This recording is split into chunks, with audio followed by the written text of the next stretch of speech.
Hello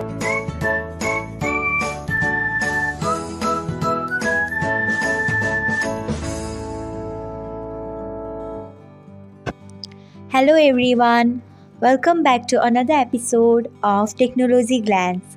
Today in this video, I'm going to guide you through how you can turn off read receipts on WhatsApp. So, let's get started. Watch till the end and don't forget to subscribe to Technologyglance by hitting the subscribe button and press the bell icon so that you will never miss another update. Without further ado, let's get started.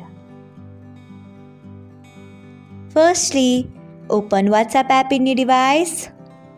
After that, tap on three dots icon. Next, tap on settings. Then tap on privacy. After that, tap on read receipts. So, this is how you can turn off read receipts on WhatsApp. Thanks for watching. If you found this guide helpful, we would love it if you hit the thumbs up button below. We upload great new tech tutorials like this one every day. So don't forget to subscribe to our channel and hit the bell icon to get an update as soon as we post a video.